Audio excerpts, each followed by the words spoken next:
don't like to stay flat, and if it's a little looser soil here, then maybe that just is going to be prone to getting some of the waves in it. And then you throw the sugar on it, and you got wavy, hard surface that's going to cause that bouncing that you see, especially heading down the straightaway into the sweeper. It's kind of where you get to see it the most often because it's just such a long, straight section. And then as those cars load up into the sweeper, you can kind of see that bouncing. Throw some sugar on it, then you've got a stew going. So fastest there in that heat. Ty Ronafalk with a 25.4 single fast lap. I think looks that like. was it. Tesma was a 25.6.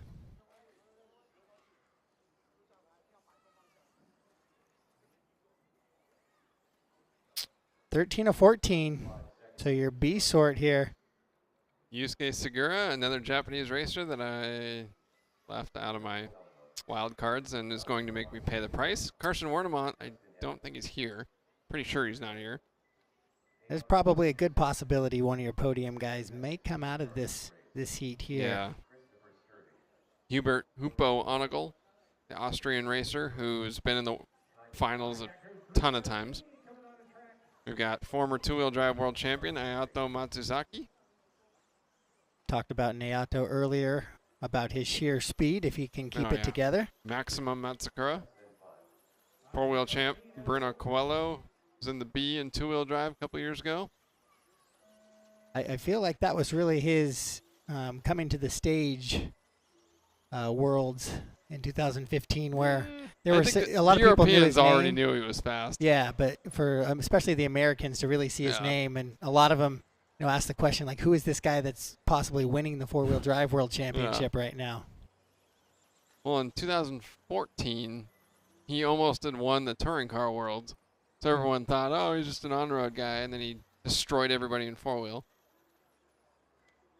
So the question is, if you get rid of that front-wheel drive, now what does he have? And we'll see shortly. He looks pretty good this lap. Oh, okay. Well, that's only the announcer curse getting him even through not over the loudspeakers at the track. He could just sense that we were talking about him. Yes. Coelho not opting to jump on the plateau. Nope. Oh, that was Matsuzaki flipping it over. The B heat on the track. Sugiura, Akimoto, Matsukura, Honigl, Evans, Matsuzaki, Kodera, Kaito Kodera. I think he was 13 or 14 at the Worlds in 2015. Yeah, he still looked young in the pits this time around. Yeah, he's very, very young, very talented. Made the finals at the Japanese Nationals this year. Whoa. Not so good for Bruno there. Well, he looked super fast on corner entry. That's because he had turned in about a foot early. We saw how long right there it took for that Marshall, who's really not that far away from that position to get there. So yeah, they might also understand this is just practice too. Like I'm starting to get the sense that like they get it. They're just, the racers don't sprint to each other's cars in practice. The racers, yeah. If the racers were out there, I think you'd see the same level of effort. There's Corey Drakenberg from the Proline Racing Come Drive With Us documentary series.